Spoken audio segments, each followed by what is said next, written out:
about at the scene of an accident and onto the trains. Well, East Midlands still can't run out of St Pancras to Bedford, neither can Thames link up to Harpenden for those engineering works, and that's the latest. You can stay up to date throughout the day by visiting our website gbnews.com. Imagine getting the call to tell you that you've won £50,000 in tax-free cash, our biggest cash prize of the year. Oh my God. That's a big surprise. Oh my God. This is amazing. I'm in shock. I'd say don't hesitate, do it. For another chance to win, text cash to 63232. One entry costs £2 plus one standard network rate message. Or text bonus to 63232. 5 entries cost £5 plus one standard network rate message. Go to gbnews.com/win. Entries start from just £2. You can call 0903 681 3232. Calls cost £2 plus your network access charge. Or post your name and number to GB10 PO Box 8690 Derby DE1 9TT. UK only. Entrance must be 18 or over. Lines close at 6 p.m. on the 31st of January. Please check the closing time if listening or watching on demand. Good luck. Join me, Camilla Tominey, for a frank and honest discussion with those in power that cuts through the spin and gets to the heart of the issues shaping our nation. You haven't confirmed that you want to stand as leader, but you haven't ruled it out either. This report basically says that he's not fit to stand trial. Is he indecisive? Incompetent? I deliver the dose of reality Westminster needs. That's the Camilla Tominey Show at 9:30 every Sunday on GB News. The People's Channel, Britain's news channel. Join me, Nana Okoye, for an informative, interactive news programme with a difference. It's fun. No, you didn't say that, though. I'm so surprised. I think there's an element of truth to that. Join me from 3 p.m. every weekend, only on GB News, Britain's news channel. I'm Bev Turner. Thank you for joining us on GB News, the People's Channel, Britain's news channel.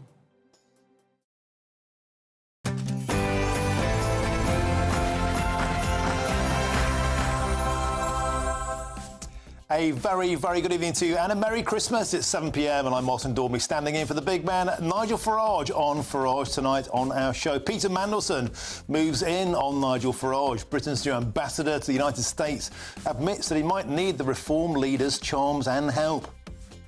And 22 councils, including those with newly elected Labour MPs, are now facing rebellions from their town hall leaders. I'll be speaking to one of the directors of a group spearheading this rural revolt. And 2 more Saracens head pubs are facing legal action from a convicted jihadist terrorist over signs that he deems as racist. And that's all on tonight's show. But first, here's your news headlines, and it's Sophia Wensler.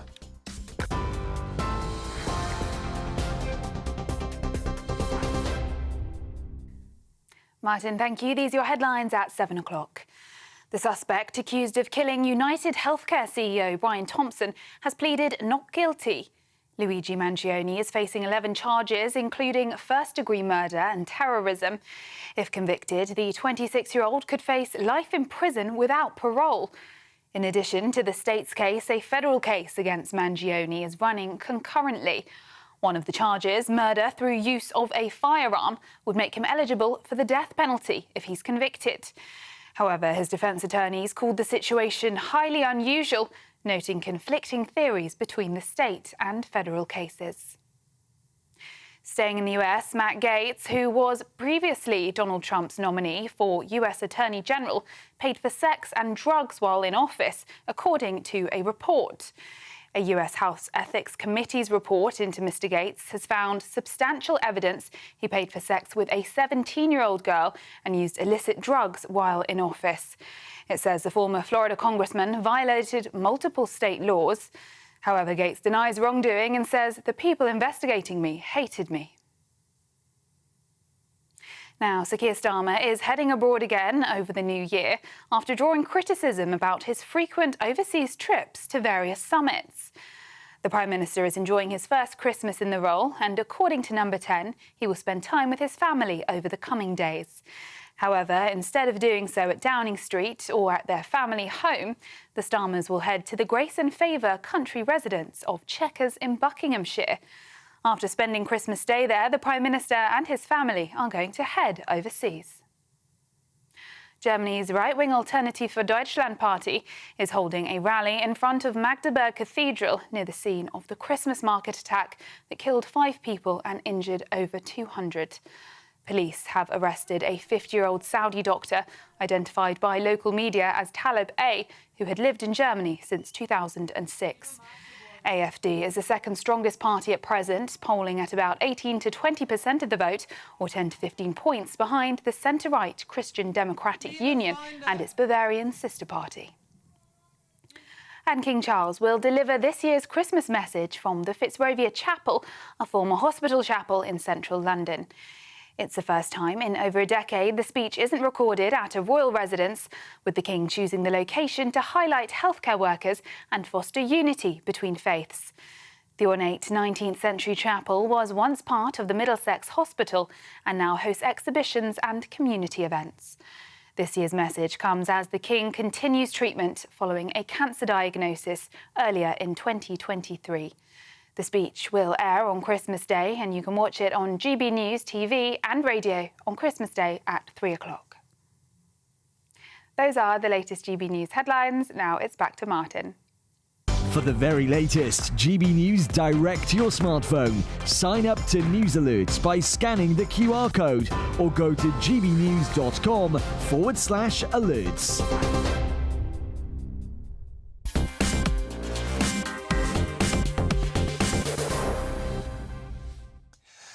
Thank you, Sophia. Now, this has put the cat amongst the pigeons because Lord Mandelson is set to work with Reform UK leader Nigel Farage in an attempt to conduct UK-US relations in an optimum manner.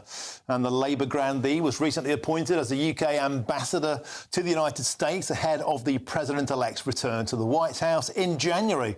But his past comments about Donald Trump, which include calling him a danger to the world and him being little short of a racist and a white supremacist, may not curry much favour. However, Reform leader Nigel Farage is a good friend of Trump and has offered a helping hand to Mandelson, and the move comes despite senior Labour figures such as Lord Blunkett warning against it, with fears of any connections with right-wing politicians could elevate their cause. Well, joining us to discuss this in the studio is my beautiful panel tonight. That's the former Reform UK spokesman, Gawain Towler, and GB News' senior political commentator, Nigel Nelson. Gentlemen, welcome to the show. Nigel, I'm going to start with you. Long-time observer of the Labour Party yourself, you know Peter Mandelson. Yeah, very well. Do you think this is a canny appointment? And more to the point, there's been friction, shall we say, betwixt Mandelson and Trump in the past, just like it seems to be all the Labour Party top brass calling him a racist or a fascist of some kind. Will Nigel Farage's addition make it a marriage made in heaven? It'll help. I don't know it'll be a marriage made in heaven. I think that Trump's relationship with the Labour government is going to be very difficult, especially with what they've all said about it. But Peter Mandelson is a good choice for ambassador. He has plenty of experience behind him. And the great thing about Peter is he's a total pragmatist. So as a result of that, the idea of actually talking to Farage, talking to him about how do you deal with Trump, what's the best way of handling it, that must be all to the good. And bear in mind, you've got two people there, Nigel Farage, Peter Mandelson, both determined to put British interests first. Gawain Towler, a few people have been raising their eyebrows to the fact that, I think we've got a clip, actually, of that time when Sir Keir Starmer went across the floor and shook hands with Nigel Farage. We'll get that clip up in a bit. And a few people saying, is this Nigel Farage helping the adversary? Why help Sir Keir Starmer? Why put that in the mix? Why put himself open to criticisms? There are those who would have the perfect be the enemy of the good. It is a simple fact that Keir Starmer and the Labour Party are the government. Reform are not.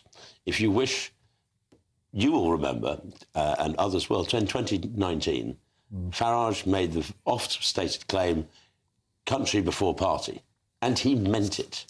He pulled away dozens and dozens, hundreds of Brexit Party candidates to stop stand, to save Brexit as you saw it. Right now, Labour have won. They're going to appoint the ambassador. If he can help the British ambassador serve our country, he will do so because our country is more important than petty party loyalties. And that, I think, is desperately important. Now, of course, it's not just Trump. Farage knows the cabinet that are coming in. And you've got to remember, Mandelson, he's not a plenipotentiary. He doesn't have power. He doesn't have to wait 6 weeks for the Lusitania to turn up with a letter from London. He's going to be getting emails and messages and phone calls on the spot. He's not got independent power over there. But what he's very good at is charming, is schmoozing. He wasn't the Prince of Darkness for nothing. He has flexibility. He has a mental flexibility, possibly moral flexibility. But at the same time, for having him around the cocktail set and that sort of set in Washington, I cannot imagine a better person that Labour has got to throw at that job. Do you want a sort of David Lammy fellow? No, you've got somebody there. He was a European commissioner. I used to sit across dinner parties with him, and he was extremely charming. We knew we disagreed on everything, and yet he's quite capable of dealing with people and treating them well in those circumstances. And that's what you want from an ambassador. You don't want an ideologue, and in those circumstances, he won't be. Nigel, and yet, here we go again.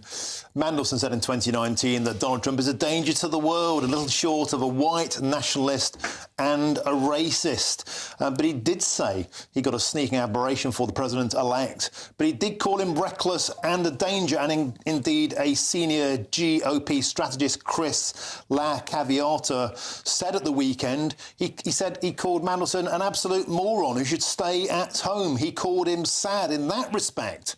Could Nigel Farage be the kind of oil on the wheels, you think, to help this relationship get off to the best possible start? Yes, is the short answer to that. I mean, the whole thing is that what we need to hope for is that everybody in this game is a grown-up, and that includes President Trump. I mean, he doesn't always seem so, but let's hope he is. That means putting bygones behind him on the basis that what Labour has said in the past is not how they will deal with the Trump administration now. They will deal with it because he's the elected president. They will deal with him with respect. So will Peter Mandelson. Gwaine makes good points there.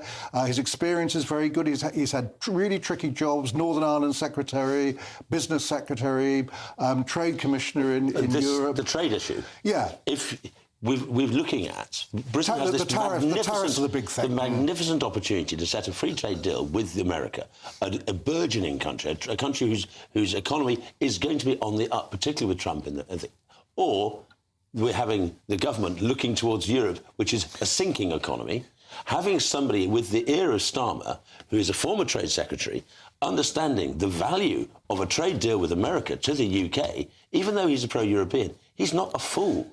But isn't that a point? You know, Peter Mandelson was frothing at the mouth about Remain. One of the arch Remainers. He was. A love affair with Brussels, as you know. You were there at the time. Yeah. Can we trust Peter Mandelson to do the right thing? You talk about a trade deal with the United States and the UK. A lot of people welcome that. But can Mandelson be trusted to do the right thing for Britain, or will he do the right thing for Brussels? I think his first loyalty is to the UK. And I don't see him as one of the leaders of the Rejoin crowd. He's an empiricist. He's understood that's happened. He was firstly in favour of staying in the EU, but having done so, he's not one of the tub thumpers to rejoin. He is a practical man. That's the real point. And that's how New Labour came about, because of the pragmatism of someone like Peter Mandelson. Labour came in, the formerly Socialist Party, he was the person who was very comfortable with millionaires. He understood that you've got to get on. And I don't believe he wishes this country harm. He's been given a job in order to improve the lot of this country, which is why Nigel understands that in order to improve the lot of this country, we need, despite the bad words that have been said by Lammy and others about Trump, that we need that relationship between Washington and London to be at its very best. So Farage is going to help because he's a patriot. Nigel, what about this point made by Lord Blunkett earlier today? He was saying that seeking to influence Donald Trump from anyone or anywhere in the UK is likely to be doomed to failure, but also elevate individuals and causes which many people in the Labour Party think are inappropriate. What he's basically saying there, reading between the lines, this is legitimising Nigel Farage, is getting him involved in the Labour Party, and a lot of people in the Labour Party don't want to legitimise Nigel Farage. They'd rather him be outside the tent. This invites him in. Does that give credence to Nigel Farage from the Labour Party that a lot of people in the party won't be happy with? Well, they may not be, and David Blunkett may not be, but that's their problem. It goes back to the point that Gawain made and Keir Starmer has made, country before party. And everybody involved in this understands that. Nigel understands it. Peter understands it. You put Britain first. And the best way of doing that is to get together and try and do the best they can do as a pair. They won't agree on everything. Of course they won't. They can disagree about a great deal. And Peter doesn't have to take his advice. Precisely. I mean, it is available and you should take it while it's there. But the fact is, there is nobody in the UK who is better placed to help the UK with the incoming Trump regime than Nigel Farage. Now, if he can help this country, and he offered in 2016 and was turned down by a recalcitrant Tory party, it seems that Starmer is a little bit more of a statesman than Theresa May or the rest of them were. And it's fair to point out that Mandelson has been consistent in backing Nigel Farage to be that bridging point, to be that cross between over the Atlantic. I don't like Mandelson. I don't like his policies. I don't like his policies for 20 years or more. And he won't like Nigel Farage either. Precisely. But he's not stupid. And it seems to me that there are plenty on the Labour benches who are, to legitimise Nigel Farage. 4 million votes is what legitimises him, not the say-so of Lord Blunkett, who, after all, was a lot harsher than any Tory Home Secretary has been, a much more right-wing Home Secretary than any Tory Home Secretary has been. But could the Prince of Darkness try and sink his fangs into Nigel Farage? Could he try and use it for his own purposes? I think that Nigel's bloodstream is far too rich for the likes of Peter Mandelson. I think Mandelson might try the fangs in. He'd walk off drunk. On a serious point, you gentlemen are agreeing on this. I'm amazed that you're agreeing in many senses, because a lot of people are still deeply suspicious of Peter Mandelson's objectives. They do have longer memories than a lot about these comments. As I said, the comments that have been made from every single senior person, it seems, in the Labour Party, absolute contempt towards Donald Trump, but yet now their hand has been forced. They have to work in unison. Yes, and it's as simple as that. They do indeed. And if Trump is sensible, he will put that behind him. He allowed Lammy to talk to him. Well, this is the point. And if Trump's allowing Lammy to talk to him, talking to Peter Mandelson's a walk in the park or a slither through the snake pit. It's really not a problem. And I mean, Trump will know that the current government doesn't share his politics either, or he theirs. They are probably the attitude of the Trump's regime coming in, the attitude of Starmer's regime coming in, are probably about as wide apart in Western liberal democracies as you'd like to get. A left-of-centre, socialist, technocratic government, as opposed to Trump. I don't think you can get two ideologies that are further apart. Mandelson is somewhere in between that. What about, though, Nigel, if Donald Trump goes down this route of applying hardcore tariffs onto countries who don't cooperate? And what if some of those tariffs are directed towards the European Union, which seems pretty likely? He's been making that music all along. And that will force Starmer's regime, force Mandelson to say, OK, Trump's declaring trade war on the European Union. We have to uncouple from that and do what's best for Britain. Philosophically, emotionally, politically, is Mandelson, is Starmer capable of putting Britain first rather than Brussels first? A lot of people don't think that's going to happen. Well, look, Brexit is done, it's finished, we're not going to go back into Europe, Starmer is not going to take us back. But what he will do is have closer relationship with Europe. There will be an issue if Trump carries out his threat to put tariffs on us, on Europe. There will come a point where we have to decide which side we're on. And I think we'd prefer to be on the side that's rising than the side that's sinking. Exactly. And therefore, Washington is deeply important. Yeah, we want to keep the special relationship going. We have 4 years with to take advantage of the most pro-British president we're likely to see again in our lifetime. Well, we have 4 years, and I can't see anybody else in the Labour atmosphere who is in a position, who has the flexibility... Provided Trump doesn't actually include us in tariffs. Well, that's what he's there for, isn't it? Well, to try and stop it. Yeah, to try and stop him, yes. That's the idea. Now, I'm sorry. Do you think tariffs against Britain are less likely with Nigel Farage doing Britain's bargain? Yes. Isn't that the point? 100%. Yes. 100%. Yes. And Starmer recognises that just as much as you recognise it, as I recognise it, and Trump recognises it. OK. That is the bottom line. And for people like Blunkett and for the highfalutin types of the Labour Party say, oh, no, we can't speak to him. He's in Parliament. He got 4 million votes. He's going to be there. His star is rising. OK. Deal with it, guys. Deal with it. Gentlemen, we have to leave it there. Gawain Towler and Nigel Nelson. Do you know what? I'm a bit surprised you two are getting on so well. It must be Christmas, but I promise there will be more arguments before the end of the show. Great start to tonight's Farage. Now just 2 days away from Christmas, believe it or not, and the brilliant Vocal Zone Voice Studio Choir, all the way from South Derbyshire, put together some classic carols for us here at GB News. And here they are with their rendition of Away in a Manger.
Absolutely beautiful. That's the Vocal Zone Voice Studio Choir singing there from South Derbyshire, keeping the spirit of Christmas very much alive. Now, thanks to my panel. Coming up next, and we speak to one of the directors of a group spearheading a council revolt over Labour's tax raid on farmers. Don't go anywhere.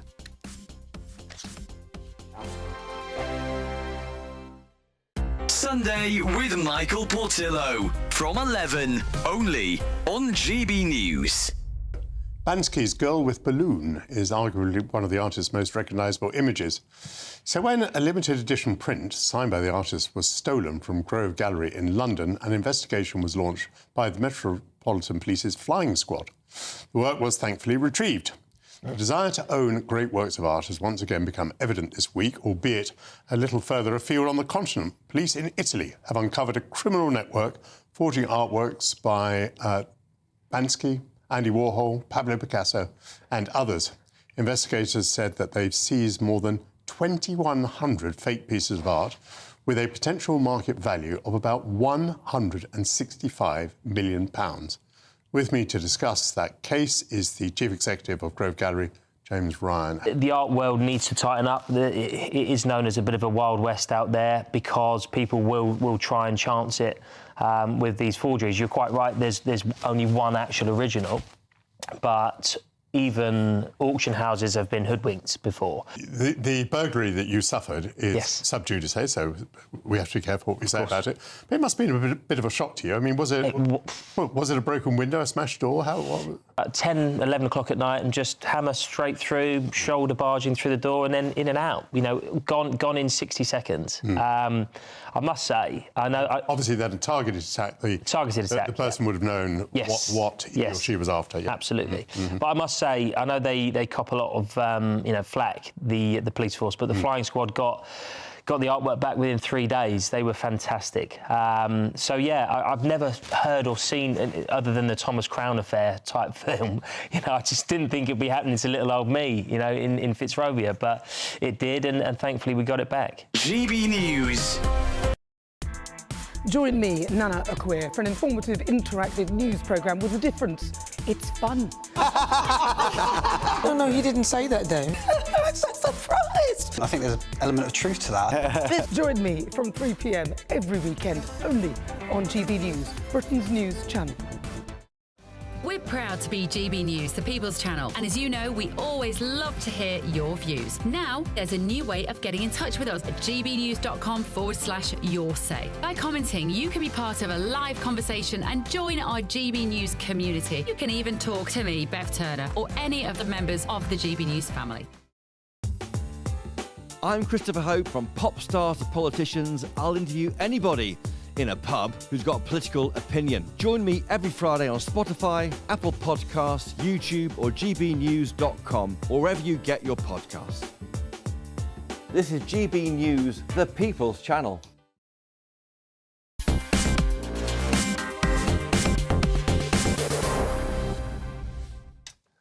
Welcome back to Farage with me, Martin Daubney, covering for the big man. Now, Labour are facing an almighty revolt against Labour's tax raid.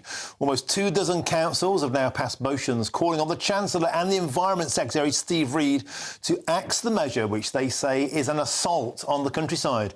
Many of Labour's newly elected MPs, of course, face rebellions within their councils that represent almost 10 million people across the country.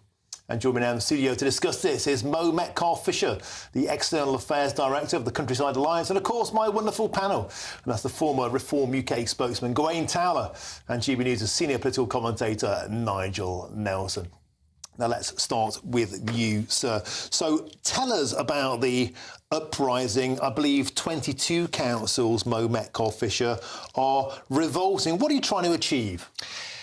Noise, actually, and to show the Labour Party, show the government that we're not going to give up and we're going to come at them from all levels, and that really this is about getting rural groups around the table, listening to organisations like the NFU who have tried and tried and tried to get through to the Treasury and to Rachel Rees and Keir Starmer that the family farm tax is going to cause horrendous damage to small family farms up and down the country. And if you look at the seats where, I should say the parliamentary seats, where these councils are voting through these motions, some of them now, actually quite a lot of them, are Labour seats. And there's a lot of goodwill that Labour built up in the countryside leading into the general election. You know, Keir Starmer wrote for Country Life magazine, he bought some new wellies, he walked around, Steve Reid did the same. But they've all gone a little bit quiet now. And so these councils are just reminding them that they have a rural electorate back home that they're going to be accountable to. And there are 22 councils, 10 million voters. That's 15.8% of the population. That's 1/6 of all Brits. This is a good chunk of the electorate. And of course, the pressure, they're not duty-bound to listen to you, that the MPs in question, but there are 100 rural MPs, Labour MPs, a lot of them, as you say, sitting on slim majorities. Do you hope in places like Devon, Norfolk, Cornwall, Kent, Somerset, Suffolk and Buckinghamshire, they might start to think, I'm pretty screwed here. I'm in a slim majority, and even though I might not raise it and risk losing the whip with the top brass, I need to be seen to be doing something. Otherwise, I'm out. Yeah, absolutely. I mean, look, if I was an MP, a rural Labour MP, I'd feel as if I've been thrown under the bus, quite frankly. No one was consulted about this policy. Very few knew anything about it. Not even DEFRA seemed to know anything about it. So you've got these new Labour MPs that are now having to go back to their constituencies and answer to their local electorate. And it's not just about the farmers' vote. We often talk about the farmers' vote. The farmers' vote's actually quite small. It's the wider vote. This is a policy that's unpopular, not just with farmers, but with the wider public. And I think it creates a really ugly image of Labour in the countryside, and I think they need to stand up and make it clear that they're against the policy. I know that they've been joining WhatsApp groups and quietly working behind the scenes, but that's not going to cut through with their voters on the ground. The anger we're hearing from farmers and the wider rural community is astonishing, actually. And Mo, those WhatsApp groups you're talking about, I've heard, and it's been reported today, about 50 Labour Party MPs are deeply concerned. They know that they could be on death row over this single issue. And by the way, that could be replicated along winter fuel allowance, could be replicated along things like the WASPy pension scheme. But do you think they're really going to do anything about it? I mean, if they speak up, they'll lose the whip, they'll be done for. Well, it depends how much they want to win their seat back, doesn't it? Because it's a very serious issue. And as I said, it's not about the farming vote. It's about how they appear to the wider electorate. And they're looking pretty nasty. I mean, that comes from Anne Mallieu, the president of the Countryside Alliance. She says we're looking like the nasty party. And that's from her. She's a Labour peer. She's trying to talk to colleagues. I know that she and others have been doing their best, but the Treasury still doesn't appear to be in listening mode. They had a meeting with the NFU recently. There was hope that that would achieve something. It doesn't appear that it has just yet. So, that's why we're urging councils to play their part. And it is hopefully going to cut through. And I hope that it's going to be a lot more than 50 MPs on that WhatsApp group. We've got about 135 that we consider to be rural MPs, rural even with urban constituencies. That's quite a lot of MPs. So they need to stand up and get counted. OK, Mo, thank you very much. Let's stick with us for a bit. Let's get my panel in now. Nigel Nelson, I'm going to turn to you first. Of course, this is designed to create political embarrassment. It's to create another fire the Labour Party have to put out. But will they really do anything about it? Councils rising on their haunches, rattling their sabres is nothing new. No. However, I think that the kind of pressure that's being put on means that they can take another look at the policy. So the starting point is farming is a business. Why should farmers be exempt from taxation as opposed to any other business?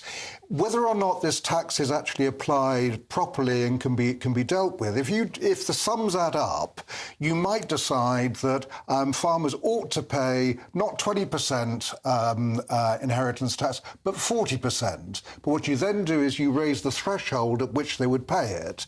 That way, the wealthy investors who bought land purely as a means to avoid inheritance tax will be caught, which was the whole point of the policy in the first place. Yeah, but that would be a very sensible idea, but it's not one that's been spoken about with any seriousness by the Labour Party. Well, it's a blunderbuss approach. Yeah. And so many farmers I've had in this studio after all those protests in London, first on November the 19th, then the tractor boys on tour, they all say to me, they want to sit down. They'd like that kind of conversation. But the Labour Party aren't in receiving mode on this. And the point is, are they willing, do you think, to throw these Labour Party MPs under the bus? They can't be seen to back down. I think there's a couple of things here. One, most of these councils, I take, are the Tory councils. Most, yeah. So the Tory councils know that they've got their elections coming up in May, and they've got the Reform Party snapping at their heels. They have to stand up and say we are worth supporting and we're doing this as well. So you were pushing at a very, very open door to get those councils to attack the Labour government. This is Tory council attacks Labour government shock. This is hardly a big deal in that sense. But I think it's very clear that when the Labour Party were designing this policy before the election, they were prepping it before the election, they did not think they were going to win upwards of 80 rural seats.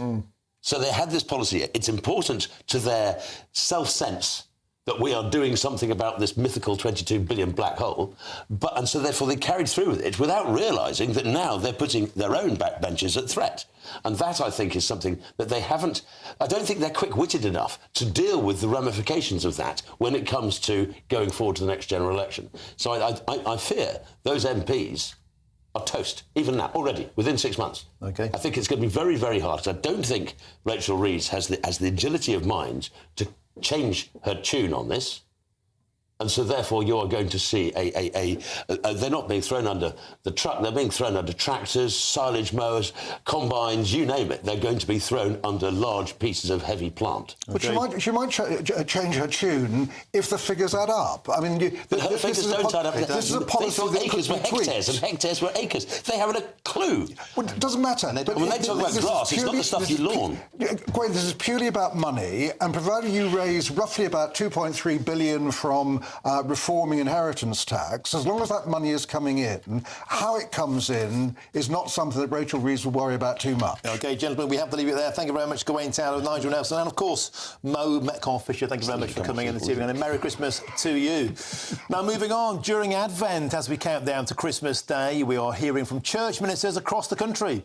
And each day they have a very special message for you to celebrate the festive season, and here's today's. The GB News Advent Calendar, Day 23. Hi, it's Josh from the Send. Emmanuel, God with us. In Malaysia, I was once travelling on a boat that got caught in a storm. It was cold and wet, and I was afraid, when suddenly someone found me in the corner. She gave me a blanket and said, "I'm here, you're safe now." This reminded me of God's heart. Emmanuel, God with us. Christmas celebrates a God who didn't stay distant, but who steps into our broken, stormy world to be with us. Jesus is saying, "I see you, I'm here." Whether life feels joyful or heavy, his presence is constant, offering peace, comfort, and a way through the storm. As you put lights on your tree or hear a Christmas carol this year, remember, God is closer than you think. Merry Christmas. Absolutely beautiful. You can believe it now, only 2 more sleeps to go. You can see all of our special Advent messages as Christmas approaches by going to gbnews.com/Advent. Thank you to Mo and to my panel. And coming up next, the German Christmas market attack, which killed 5 and injured hundreds, has sparked an uproar as thousands gathered today to protest. More on that next. Hi there, welcome to the latest update from the Met Office for GB News. Increasingly gloomy during the next 24 hours, a lot of low cloud, drizzle and some hill fog too. But it's also going to be very mild, certainly as far as Christmas Eve and Christmas Day go. We've had this warm front moving in from the west through the day. That's brought the cloud, it's brought some outbreaks of rain, and those outbreaks of rain are continuing to work their way east across the UK. And with a lot of cloud overnight, as well as this mild wind direction, it's going to be a case of temperatures rising through the night and not falling, so 9 to 12 Celsius first thing Christmas Eve. It's going to be grey and misty outside first thing as well. A lot of hill fog in the west with some patchy drizzle and some more persistent rain affecting western Scotland in particular, along with a strengthening wind. 12, perhaps even 13 Celsius though during Christmas Eve morning. Remarkably mild for the time of year. If there is any brightness to be had, it'll be eastern Scotland, eastern England, perhaps parts of the Midlands and the South East, as well as eastern parts of Northern Ireland. But any brighter ensues will be short-lived. Most places will see extensive cloud cover. That cloud will be covering the hills and coasts in the west, so grey, misty conditions and some drizzle here and there. But by the afternoon, actually, much of the south will be dry, away from hills and coasts in the west. And actually, with highs of 12 or 13 Celsius and lighter winds in the south, it won't feel too unpleasant. But further north, the winds are going to strengthen. And it's going to be a windy start to Christmas Day across northwest Scotland in particular, with some wet weather around. Elsewhere across the country, most places on Christmas Day will be dry, albeit rather cloudy again, and once more, very mild. Temperatures gradually decrease during Boxing Day and into the weekend, but it stays mostly dry. Good Afternoon Britain isn't just about us. The wonderful thing about this programme is it's about everyone watching. It's an interactive programme. Well, there absolutely is something to see here, and we're going to be talking about it more. Whether it's breaking royal news, Will, please bring us up to date. Or indeed a particularly punchy speech in the House of Commons. Very, very curious. We bring it to you live, and then we bring you live reaction as well. That's Good Afternoon Britain, weekdays from midday. Only on GB News, the People's Channel, Britain's news channel. It's Patrick Christys Tonight, and here we do things differently. It's explaining the absolute madness of this, doesn't it? It's explosive. I mean, this is very good. It's lively. 850. Your government sat there, Sean, and it did nothing. It's controversial. And the Middle East has been in turmoil since before I was born. It's everything you need to kickstart your evening. Everyone's had their Weetabix tonight. I love to see it. That's Patrick Christys Tonight, weeknights from 9 p.m. Only on GB News, the People's Channel, Britain's news channel.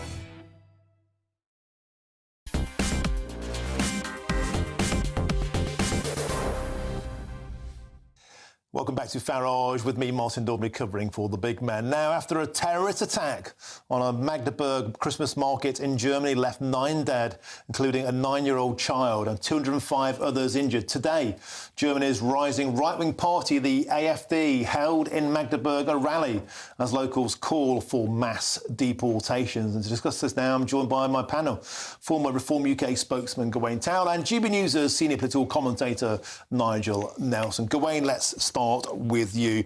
The rally was significantly attended. Locals there, not known to be extremists, a very tolerant part of Germany there. This isn't Saxony, this is East Germany. And we can see their significant crowd in the square. And obviously, once again, they're being smeared by the world's press as being far right. They're not far right, they're just fed up.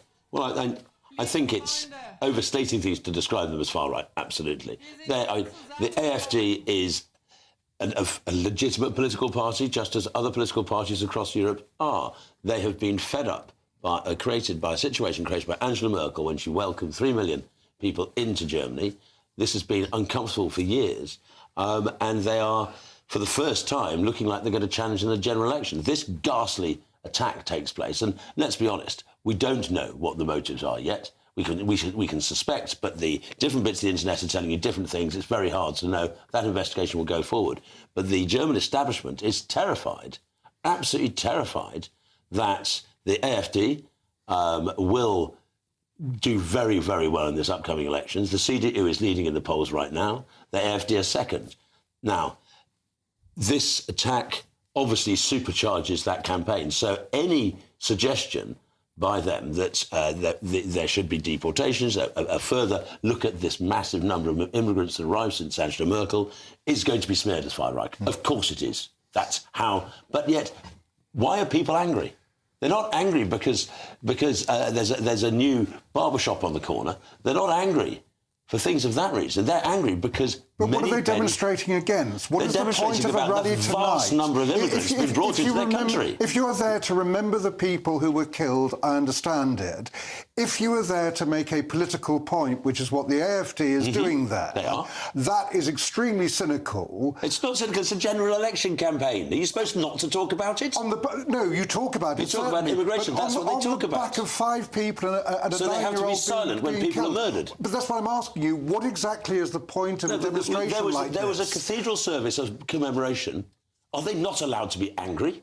Of course they're allowed to be angry. But they're not allowed to be angry, but not campaign on it. Well, of course they're going to campaign on it. We're taking the whole campaign now to an issue over migration, when, as you just pointed out, we do not know why the suspect did what he did. But Nigel, Elon Musk once again has stepped in, and he said the traditional political parties in Germany have utterly failed the people. A lot of ordinary people in Germany agree with that. They wouldn't consider themselves far right. There have been repeated warnings about this individual, repeated attempts by Saudi Arabia to get him extradited back to the country, and the human rights lawyers stepped in and protected him. They gave him the opportunity. There was a counter demo today called Give Hate No Chance.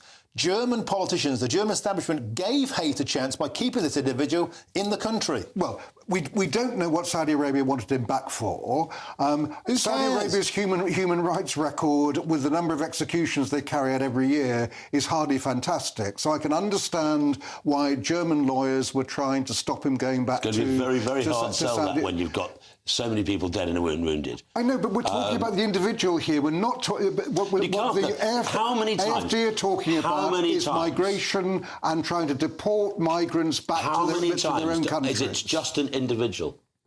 This constellation of individuals... Well, hang on. Are you suggesting this is organised? It doesn't have to be organised if it's driven by an ideology. But we don't know what his ideology was if he had one. The problem is, this is a case, and I agree, we don't know about this particular individual, but with the 3 million people brought in by Angela Merkel, with the rise of... There are huge numbers of issues. With the 2,000 people touched up at the Cologne Christmas market a few years ago, this sort of thing, brushed under the carpet. These are all individuals. No, this is a pattern. And this case, though ghastly, we don't know the facts, but it is perfectly legitimate for a political party fighting a general election campaign on the basis of its opposition to mass immigration. migration. My point. They're going to talk about it. We don't know the facts. We don't. And but the point to launch a political campaign on the back of something that the political campaign was happening anyhow. And now it's being used on the back of dead people. Of course. That's okay. Because those are dead people, and they're German dead people, and people are very unhappy about it. And that is okay to actually make political capital out of a tragedy like this. What are you going to do? Be silent? Do you remember? They tried to be silent about it. What I'm saying is, do you want to make political capital out of what is an absolutely awful tragedy? Well, I don't think you can help, but you've got the major parties trying to just point fingers. Of course, it's during an election campaign. What are they supposed to do? Stay silent? No, what do you expect them to do? And also, gentlemen, putting to one side the ideology as yet unknown, the fact of the matter is this was somebody who was granted asylum, who was wanted for extradition back to their own country. The establishment stepped in, they protected his rights, and he's gone on to murder. You're legitimately allowed to say, as a political party, this has to stop. No, what you're allowed to say is to ask a question about why that happened. So here we have the guy. Are you telling them what they can and cannot say? No, they're allowed to say. I'm hoping that they will actually use some common sense. So when it comes down to why the extradition was blocked to Saudi Arabia, once we know why Saudi Arabia wanted him back and what for, there could have been a very good reason to stop it.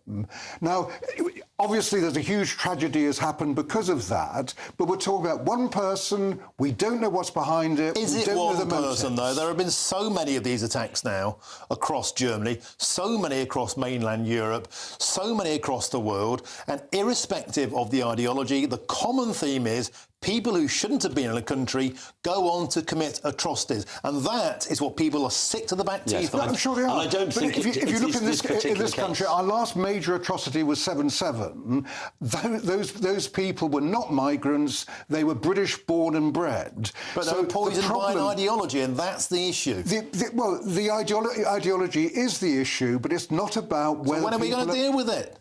Well, the ideology. Yes. We're dealing with it all the time. We're dealing with Islamism all the time in this country. Are we? Yes, we are. How are we dealing with it? Well, we generally are telling people that they have to wind their own necks in because people with a different faith. There's obviously, I don't know who we're going to be talking about the story. There's Islam and Islamism, isn't there? So we're dealing with Islamism, and we're doing it through the intelligence services. That's why we have, fingers crossed, we haven't had a major attack in this country since 7/7. But Germany has, and here we go again. How many more times can we hear lessons must be learned, thoughts and prayers? You know, hope joins us, not hate. It keeps happening. But we also do kowtow. The answer. We do kowtow culturally. If people are upset, we tell our own people that they should. Don't upset people. Don't upset people. The dial shifts in favour of, OK, that's fine. You can have people praying in the streets in vast numbers. Before this attack happened in Germany, you had groups of particularly Syrians marching through Christmas markets, singing Islamic slogans and shouting down Christmas carols and things like this in Christmas markets in Germany. After this attack, the same thing happened in Hanover. So the migrant group that we're talking about here, they think it's something to do with them. But you so is it a surprise that the German people think it's something to do with them? Same brush on the basis of that. But people who march through Christmas markets shouting Islamic slogans, yeah, I do think they're part of the problem. Those particular people, I would agree with you. The point basically is that migration is a problem. It's a problem for Western Europe, for the entire world. Yeah. But you can't lump everyone into one particular tragedy. OK, well, until we get a handle on it, this debate will keep happening. Gentlemen, thank you very much. And on the same topic, 2 more Saracens head pubs are facing legal action from a convicted terrorist over signs that he deems as racist. You couldn't make it up. Can't wait to get in that sea. Lovely and warm. Just like the feeling of having great travel insurance. All Clear Travel Insurance sponsors GB News Travel Destinations Forecast. Hello, welcome to your latest winter sun forecast brought to you by the Met Office. We'll see an east-west split weather-wise across southern parts of Europe over the next few days. Mostly fine in the west, more unsettled further east. Could see a few showers on Christmas Eve across the Canaries, but for much of Iberia, it's set fair, plenty of sunshine around here. And then we run into more unsettled conditions across southeastern parts of Europe. Some wind, some rain, even some hill snow in places. And that east-west split continues as we go through the Christmas period. Further unsettled weather to come in the east. Generally fine the further west you are. All Clear Travel Insurance sponsors GB News Travel Destinations Forecast. Sunday with Michael Portillo from 11, only on GB News. Britain's Royal Collection of Art is one of the most important and largest in the world. And it's also one of the last great European royal collections to remain intact. And built up over many centuries, it has extraordinary depth. And curators have delved into its riches to produce an exhibition of Italian drawings between 1450 and 1600. There are household names here: Michelangelo, Leonardo da Vinci. Some of the drawings are complete works in themselves. Some are studies for images that would appear in much larger pieces. And some are anatomical studies which enabled these artists to draw the human form in all its perfection.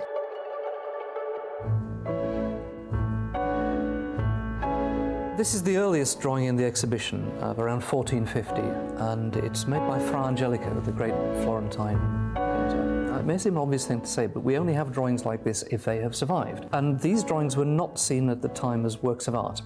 They were workshop studies. They were as functional as a hammer or a paintbrush, if you like, in the workshop.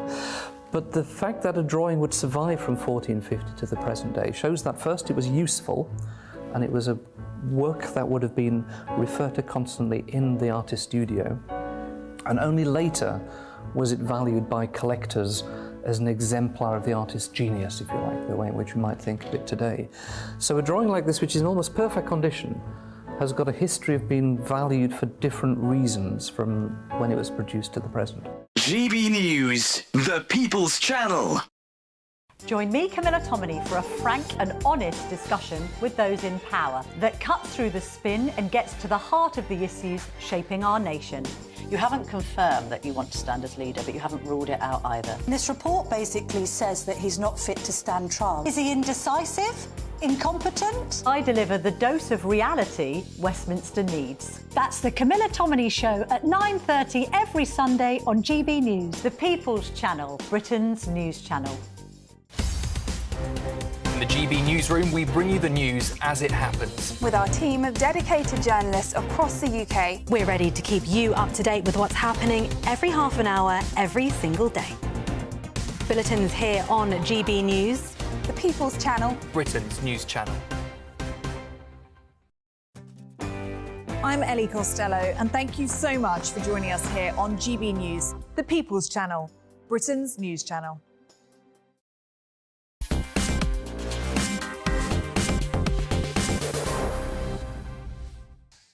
Welcome back to Farage with me, Martin Daubney. Now, last week, a convicted terrorist reportedly took legal action against the pub called the Saracen's Head Inn, claiming he was deeply offended by its racist sign.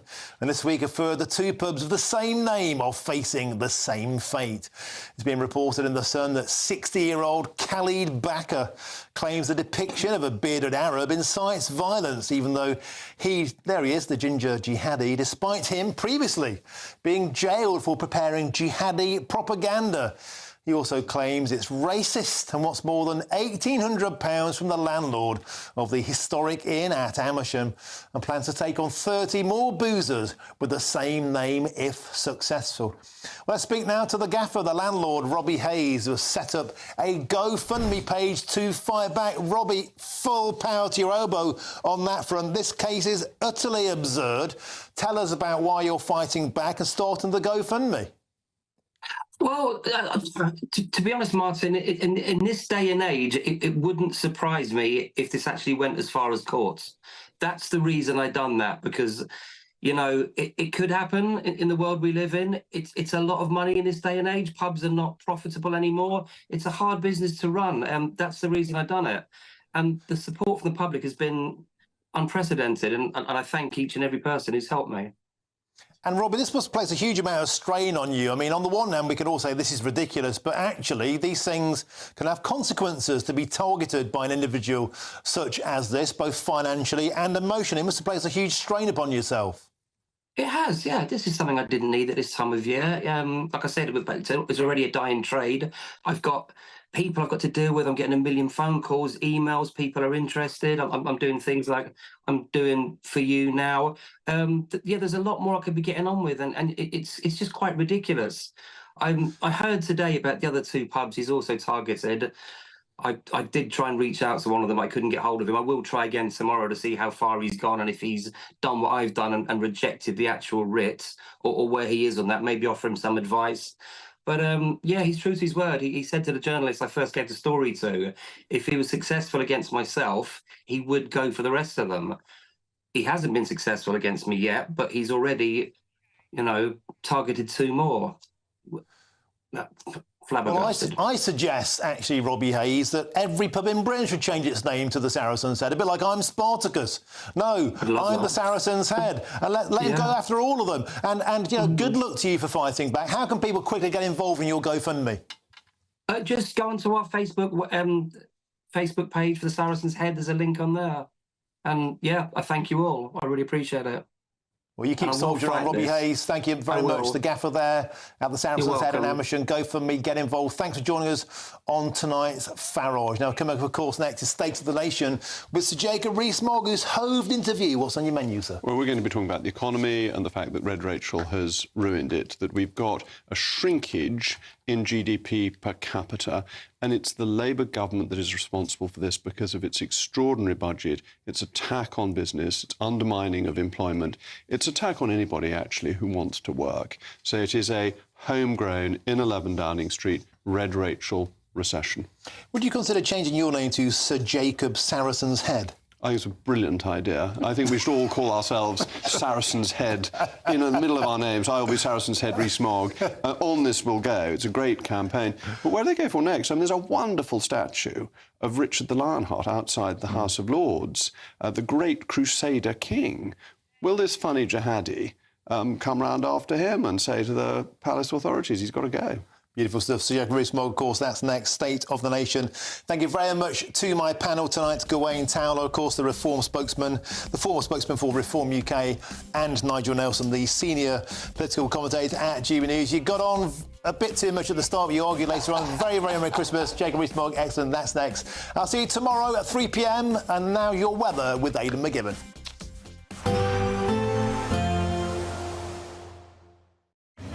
Even though we'll see a cloudy start, it'll be a bright outlook for the rest of the day. Boxed Solar, sponsors of weather on GB News. Hi there, welcome to the latest update from the Met Office for GB News. Increasingly gloomy during the next 24 hours, a lot of low cloud, drizzle and some hill fog too. But it's also going to be very mild, certainly as far as Christmas Eve and Christmas Day go. We've had this warm front moving in from the west through the day. That's brought the cloud, it's brought some outbreaks of rain, and those outbreaks of rain are continuing to work their way east across the UK. And with a lot of cloud overnight, as well as this mild wind direction, it's going to be a case of temperatures rising through the night and not falling, so 9 to 12 Celsius first thing Christmas Eve. It's going to be grey and misty outside first thing as well. A lot of hill fog in the west with some patchy drizzle and some more persistent rain affecting western Scotland in particular, along with a strengthening wind.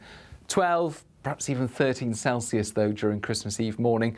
Remarkably mild for the time of year. If there is any brightness to be had, it'll be eastern Scotland, eastern England, perhaps parts of the Midlands and the South East, as well as eastern parts of Northern Ireland.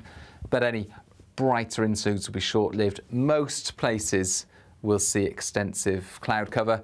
That cloud will be covering the hills and coasts in the west, so grey, misty conditions and some drizzle here and there. But by the afternoon, actually, much of the south will be dry, away from hills and coasts in the west.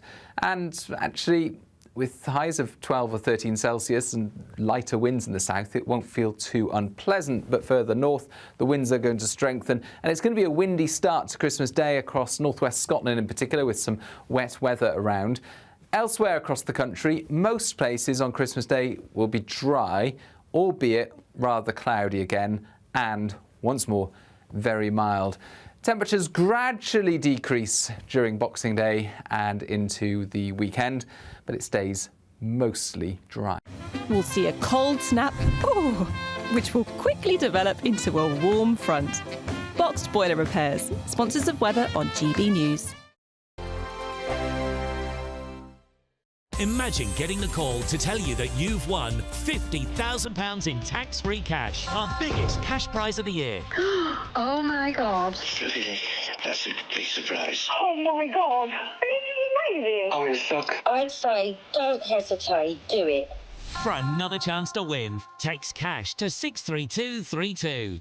One entry costs £2 plus one standard network rate message. Or text bonus to 63232. 5 entries cost £5 plus one standard network rate message. Go to gbnews.com/win. Entries start from just £2. You can call 0903 681 3232. Calls cost £2 plus your network access charge. Or post your name and number to GB10 PO Box 8690 Derby DE1 9TT. UK only. Entrance must be 18 or over. Lines close at 6 p.m. on the 31st of January. Please check the closing time if listening or watching on demand. Good luck. Britain's Newsroom. Weekday mornings from 9:30.